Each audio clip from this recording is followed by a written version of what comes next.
Hi and welcome to Shubha's World. இந்த video எதை பத்தி அப்படின்னா cervix during pregnancy.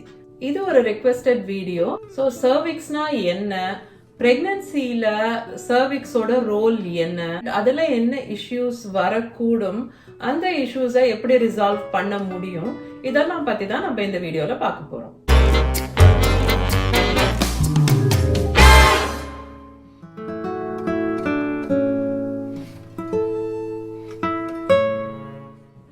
முதல்ல நம்ம சர்விக்ஸ்னா என்ன அப்படின்னு சொல்லிட்டு பார்க்கலாம்.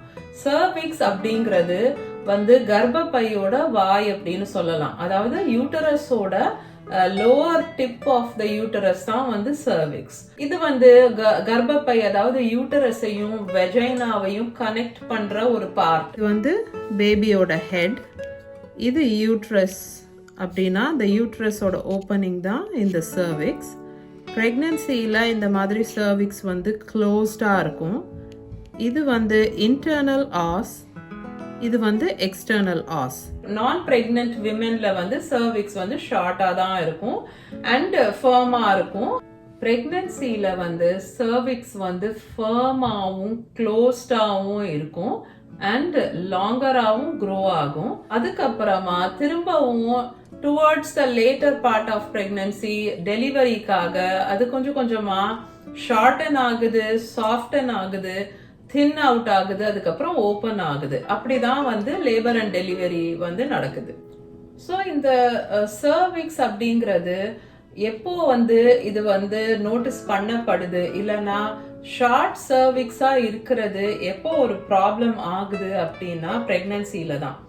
ஏன்னா அதுக்கு முன்னாடி உங்களுக்கு ஷார்ட் சர்விக்ஸ் இருக்கும்போது அதனால உங்களுக்கு சிக்னிஃபிகண்டா எந்த சேஞ்சஸும் இல்லை, அதனால எந்த ப்ராப்ளமும் இல்லை.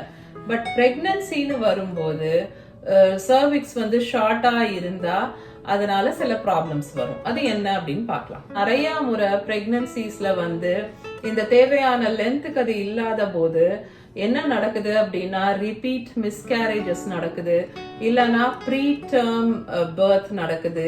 ப்ரீமெச்சூர் பேபிஸ் பிறக்கிறதுக்கு ப்ரீ டேர்ம் லேபர் அண்ட் டெலிவரிக்கு இது ஒரு பெரிய ரீசன் ஆயிடுது. இந்த ஷார்ட் சர்விக்ஸ் இருக்கும்போது அந்த கண்டிஷனை சர்விக்கல் இன்சஃபிஷியன்சி இல்லைன்னா இன்காம்பீட்டன்ட் சர்விக்ஸ் அப்படின்னு கூட சொல்றாங்க.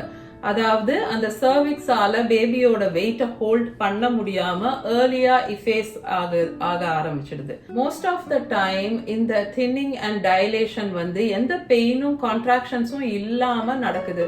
ஸோ நிறைய முறை அவங்களுக்கு தெரிய கூட மாட்டேங்குது இந்த மாதிரி சர்விக்ஸ் இஃபேஸ்மெண்ட் ஆக ஆரம்பிக்குது, டைலேட் ஆகுது, ஓப்பன் ஆகுதுங்கிறது கூட நிறைய பேருக்கு தெரியறது இல்லை. ரிப்பீட்டட் மிஸ்கேரேஜஸ்க்கு இது ஒரு மேஜர் ரீசனாகவும் ஆயிடுது. இந்த காரணத்தினால வீக் 20 to 24க்கு நடுவுல எடுக்கப்படுற அந்த சர்விக்ஸோட மெஷர்மெண்ட் ஒரு ஸ்ட்ராங் இண்டிகேட்டர். இந்த லேடி ப்ரீடேர்ம் லேபர்ல போறதுக்கு எவ்வளவு ரிஸ்க் இருக்கு அப்படின்னு அசஸ் பண்றதுக்கும் கண்டுபிடிக்கிறதுக்கும்.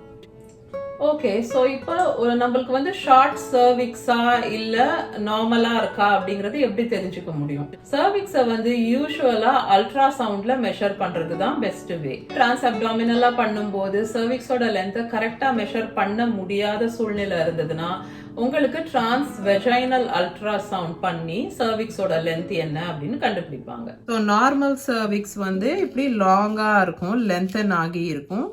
பட் ஷார்ட் சர்விக்ஸ் இந்த மாதிரி லென்த் கம்மியா இருக்கும். சர்விக்ஸோட மெஷர்மெண்ட் நிறைய இடங்கள்ல இந்த ரூட்டீன் ஸ்கிரீனிங் அண்ட் ரூட்டீன் டெஸ்டிங்க்கு கீழே வராது.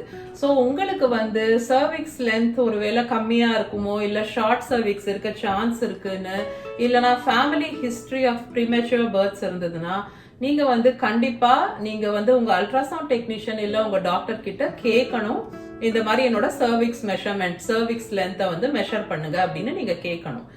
எதை ஷார்ட் சர்விக்ஸ் அப்படின்னு சொல்றாங்கன்னா பிட்வீன் 12 and 14 வீக்ஸ் மெஷர் பண்ணும்போது 25 மில்லிமீட்டர்ஸை விட கம்மியா இருக்கு சர்விக்கல் லென்த் அப்படின்னு சொன்னா அது ஷார்ட் சர்விக்ஸ் அப்படின்னு சொல்றாங்க. இந்த விஷயங்கள்லாம் உங்களுக்கு இருந்ததுன்னா மோஸ்ட் லைக்லி உங்களுக்கு ஷார்ட் சர்விக்ஸ் இருக்கிறதுக்கு சான்ஸ் இருக்கு அப்படின்னு அர்த்தம். ஸோ நீங்க கண்டிப்பா உங்க அல்ட்ராசவுண்ட் போது உங்களோட சர்விக்ஸ் லென்த்தை மெஷர் பண்ண சொல்லி கேட்கணும். அது என்னென்ன விஷயம் அப்படின்னு சொல்லி நம்ம இப்ப பார்க்கலாம். ஃபர்ஸ்ட் பாயிண்ட், இன்கேஸ் இதுக்கு முன்னாடி உங்களுக்கு செகண்ட் ட்ரைமெஸ்டர்ல மிஸ்கேரேஜ் நடந்திருந்தா, இதுக்கு முன்னாடி பிரெக்னன்சில உங்களுக்கு ப்ரீமெச்சூர் டெலிவரி நடந்திருக்கு, அதாவது 37 வீக்ஸ்க்கு முன்னாடியே வந்து லேபர் ஸ்டார்ட் ஆகி உங்களுக்கு வந்து ப்ரீமெச்சூர் பேபி பிறந்திருக்கு அப்படின்னா அதுக்கு காரணம் வந்து ஷார்ட் சர்விக்ஸா இருந்திருக்கலாம். இன்கேஸ் இது உங்களோட ஃபர்ஸ்ட் பிரெக்னன்சி அண்ட் இது வரைக்கும் உங்களுக்கு சர்விக்கல் லென்த்தோட மெஷர்மெண்ட் பத்தி எதுவும் தெரியாது, இது வரைக்கும் உங்க சர்விக்ஸ் லென்த் வந்து மெஷர் பண்ணப்படல அண்ட் உங்களுக்கு இந்த சிம்டம்ஸ் எல்லாம் ஏதாவது இருந்ததுன்னா நீங்க வந்து உடனே உங்க டாக்டரை கால் பண்ணணும். இன்கேஸ் உங்களுக்கு செகண்ட் ட்ரைமெஸ்டர்ல திடீர்னு மைல்டு கிராம்பிங் இல்லனா அன்யூஷுவலா கிராம்பிங் இருந்துட்டே இருந்தது, திரும்ப திரும்ப வந்துட்டே இருந்தது, சடனா பெல்விக் ஏரியால பிரஷர் இல்லனா பெயின் இருந்ததுன்னா நீங்க உடனே டாக்டரை கால் பண்ணணும். செகண்ட் ட்ரைமெஸ்டர்ல உங்களுக்கு லைட் ப்ளீடிங் ஸ்டார்ட் ஆச்சுன்னா ஒருவேளை உங்களுக்கு இந்த சர்விக்ஸ்ல ப்ராப்ளம் இருக்கலாம். செகண்ட் ட்ரைமெஸ்டர்ல உங்களுக்கு திடீர்னு புதுசா டிஃப்ரெண்டா ஒரு type of back pain start ஆகுது, யூஷுவல் வெஜைனல் டிஸ்சார்ஜ் மாதிரி இல்லாம டிஃப்ரெண்டா ஏதாவது ஒரு வெஜைனல் டிஸ்சார்ஜ்ல சேஞ்சஸ் பாத்தீங்க அப்படின்னாலும் நீங்க வந்து உடனே டாக்டரை பார்க்கணும். எந்த காரணங்களால நம்மளுக்கு வந்து இந்த ஷார்ட் சர்விக்ஸ் அப்படின்ற ப்ராப்ளம் இருக்கக்கூடும் அப்படின்னு சொல்லி பார்க்கலாம். இந்த ஷார்ட் சர்விக்ஸ் அப்படிங்கிறது வந்து கான்ஜெனிட்டலா இருக்கலாம், அதாவது உங்க மம் கிட்ட இருந்து உங்களுக்கு வந்திருக்கலாம். ஸோ அது வந்து உங்க ஃபேமிலியில இருக்கிற ஒரு விஷயமா இருக்கலாம், ஜெனட்டிக் விஷயமா இருக்கலாம். ரெண்டாவது ரீசன் ஷார்ட் சர்விக்ஸ்க்கு வந்து என்னன்னு பாத்தீங்கன்னா டேமேஜ் டு த சர்விக்ஸ். இதுக்கு முன்னாடி ஒரு டெலிவரியில ரொம்ப டிஃபிகல்ட்டான ஒரு பர்த்ல வந்து அந்த சர்விக்ஸ்ல வந்து கொஞ்சம் டேமேஜ் நடந்திருக்கலாம். சர்விக்கல் ரப்சர், சில சமயம் வந்து சர்விக்ஸ்ல வந்து ரப்சர் ஆயிருக்கலாம் cervix under certain situations. Trauma to the cervix, அந்த சர்விக்ஸ்க்கு வந்து டேமேஜ் நடந்திருக்கும் அன்இன்டென்ஷனலா சில ப்ரொசீஜர்ஸ் போது. ஃபார் எக்ஸாம்பிள் டைலேஷன், டிஎன்சின்னு சொல்றோம் இல்லையா, அந்த மாதிரி சில ப்ரொசீஜர்ஸ் போது டைஇதைல்ஸ்டில்பெஸ்ட்ரால் இந்த ஹார்மோனல் ட்ரக்குக்கு வந்து எக்ஸ்போஸ் ஆகியிருந்தோம்னா அப்பவும் வந்து சர்விக்கல் இன்சஃபிஷியன்சி வரதுக்கு சான்சஸ் இருக்கு அப்படின்னு சொல்றாங்க. சில சமயம் மல்டிபிள் பிரெக்னன்சிஸ், அதாவது ட்வின்ஸ் ஆர் ட்ரிப்ளெட்ஸ் கேரி பண்ணும் போதும் சர்விக்கல் இன்சஃபிஷியன்சி வரதுக்கு சான்சஸ் இருக்கு.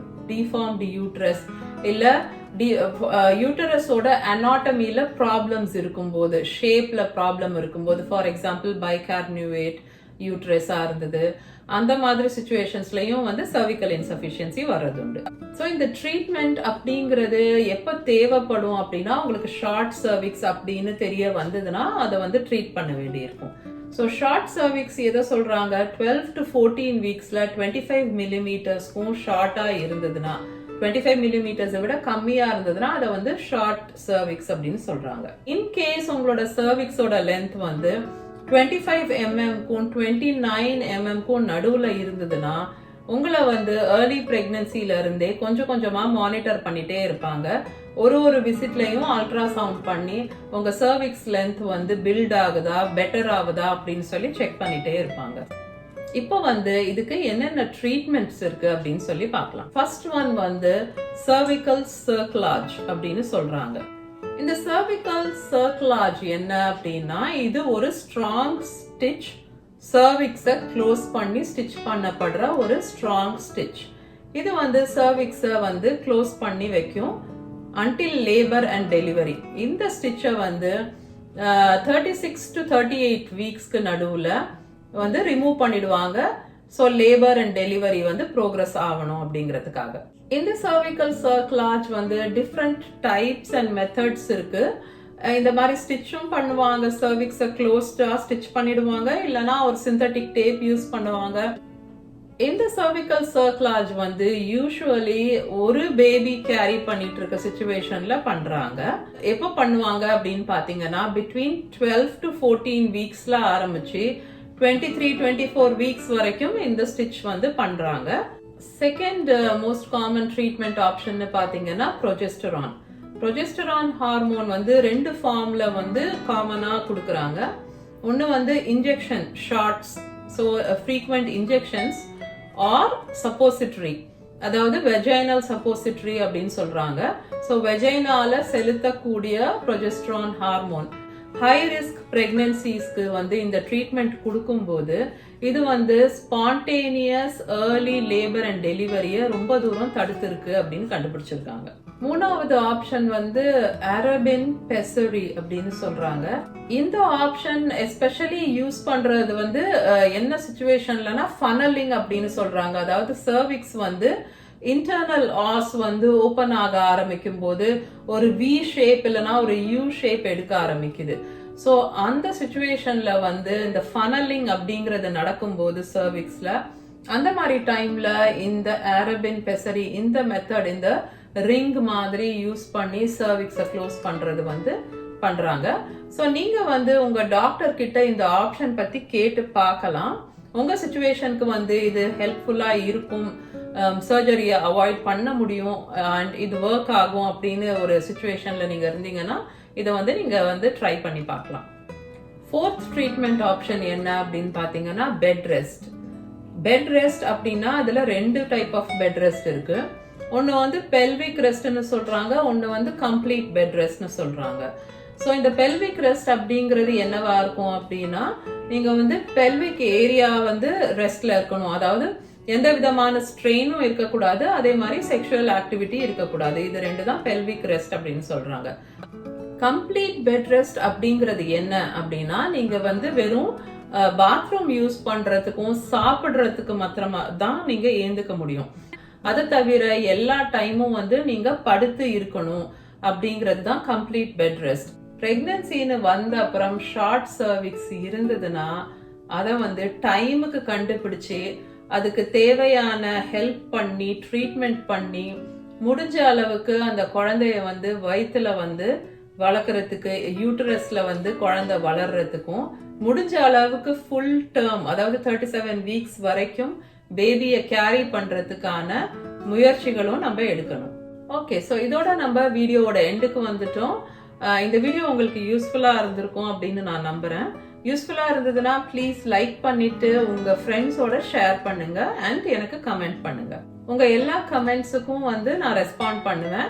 ஆனா நான் வேற டைம் ஜோன்ல இங்க டொரண்டோல இருக்கிறதால என்னோட ரெஸ்பான்ஸ் வந்து உங்களுக்கு இந்தியன் டைம் 8 PM அப்புறமா தான் உங்களுக்கு என்னோட ரெஸ்பான்ஸ் வரும். இந்த சேனல் சுபாஸ் வேர்ல்ட்ல பிரெக்னன்சி வீடியோஸ் தவிர COVID-19 videos, fun vlogs and beginner friendly ரெசிபிஸும் இருக்கு. ஸோ இது வரைக்கும் நீங்க என்னோட சேனலை சப்ஸ்கிரைப் பண்ணலன்னா போய் ஒரு செகண்ட் சப்ஸ்கிரைப் பண்ணிட்டு அந்த பெல் ஐக்கனையும் பிரஸ் பண்ணிடுங்க அண்ட் ஆல் அப்படின்ற ஆப்ஷனை கிளிக் பண்ணுங்க. ஓகே, ஸோ நான் உங்க எல்லாரையும் என்னோட நெக்ஸ்ட் வீடியோல மீட் பண்றேன். until then take care.